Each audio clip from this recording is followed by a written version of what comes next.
L'Abitibi-Témiscamingue, en réalité, elle a commencé en 1912. C'était un Américain qui arrivait du Kentucky, puis qui était dans la région de Témiscamingue, dans le sud du Témiscamingue.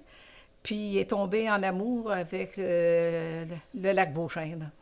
Puis après ça, bien, ça a continué. Sur le lac Kipawa, beaucoup de familles du Témiscamingue, je pense aux familles Boutillette, aux familles Trudel, qui ont développé des services pour accueillir une clientèle qui était souvent composée surtout de gens de l'Ontario puis des États-Unis qui venaient à la pêche sur le Kipawa. L'Abitibi, bien, c'était une autre histoire. Je veux dire, ça a peut-être commencé un petit peu plus tard, mais pas tellement. Dès les années 40, là où nous sommes aujourd'hui, à la pourvoirie Mike's Outfitter, sur le lac d'Acera, il y avait déjà des gens qui avaient érigé des camps qui avaient le permis de pourvoirie. On a une longue tradition d'accueil.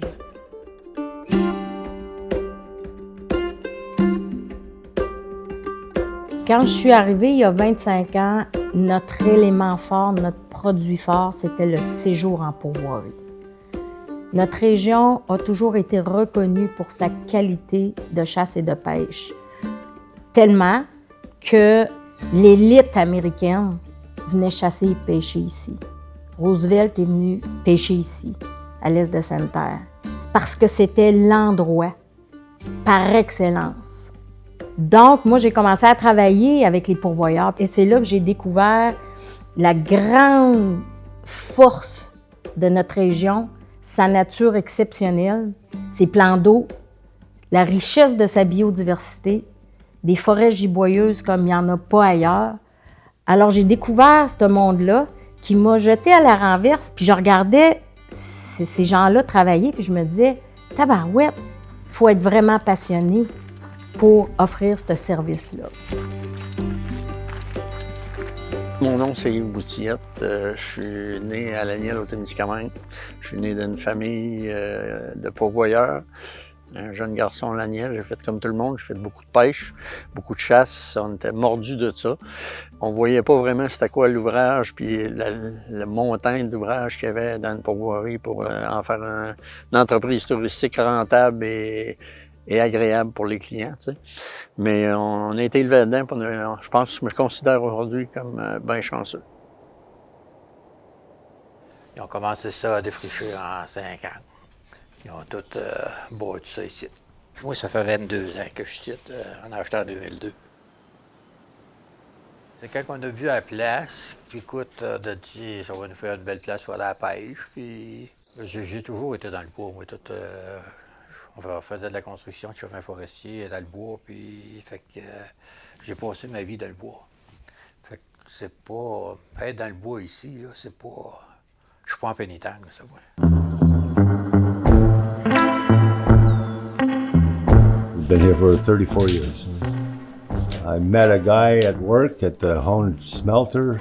He was from Maryland. He wanted to hunt a bear. And I got him to get his first bear in Abitibi. And he went down and told his friends. And eventually I had 10, 12 clients. And then I had to buy an outfitter's license.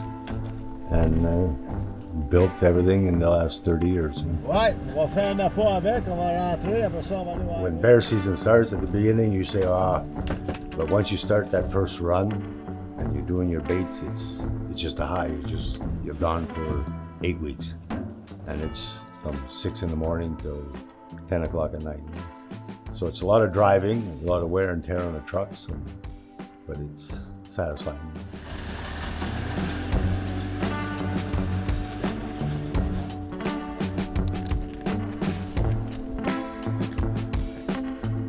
La pourvoirie, c'était d'avoir des gens passionnés qui ont vécu dans la nature. Ça prend aussi des gens qui aiment le monde. Partager leur passion de la nature, partager leur passion de la chasse au gros gibier. C'est des gens qui ne comptent pas leurs heures. Quand tes pourvoiries sont remplies à pleine capacité, disons, il n'y a pas grand plan. Tu te lèves le matin, puis tu fais certain que toutes les choses sont en ordre, tout en gardant un sourire. Faut que tu t'attendes à travailler dur physiquement, à faire des heures incroyables. Si tu veux avoir des clients pendant 36 ans d'affilée, il faut que tu fasses des choses de ce genre-là.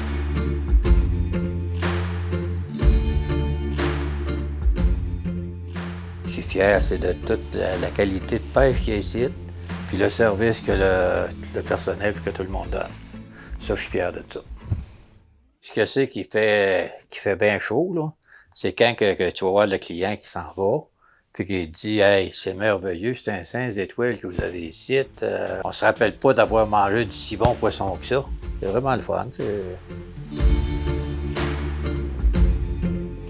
When you see a 13-year-old boy shoot his first bear, the smile on his face is priceless. Huh? Adults too, you know, you can get an 84-year-old man that comes up bear hunting and shoots his first bear at 84, and he's pretty satisfied. That's when I know I did my job right. Je connais plein de gars. Il n'y a rien qui est mieux que montrer un autre d'où ils ont pogné le poisson, puis comment le pogner, puis ci, puis ça. Tu vis ton plaisir de la chasse puis de la pêche à travers des autres. J'ai toujours essayé d'être honnête, d'être direct, mais surtout bien expliquer ce qu'ils vont faire. Tu rassures les gens, la constance dans tout ce que tu fais, tu dis. Puis tu sais, c'est pas dur, on a toujours vendu puis fait les mêmes affaires de la même manière ou à peu près. Fait que les gens viennent habitués, puis tu viens que tu as une réputation aussi. Hein. Nous autres, tu parles de chasse à l'eau aux États-Unis, là, on est connus en ciboulot. Là. Parce qu'on est meilleurs. Non, mais c'est vrai. Tu sais, d'abord, au niveau de la pêche, OK? On a un lac par 7 habitants. Tu t'as rendu compte? Ça fait que tu es sûr que tu vas être tranquille sur ton lac. C'est ça aussi que tu cherches quand tu vas dans la nature, la tranquillité, tu sais. Mais en même temps, c'est le fun aussi d'attraper un beau doré au bout de sa ligne, tu sais. Les gens qui viennent à la pêche chez nous, c'est pas pour rien. On est le choix de 20 des pêcheurs québécois au doré jaune, c'est parce que le doré jaune, c'est chez nous.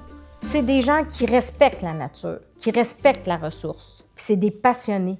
Parce que, humainement, si tu n'as pas toutes ces qualités-là, tu ne peux pas être pourvoyeur. C'est impossible.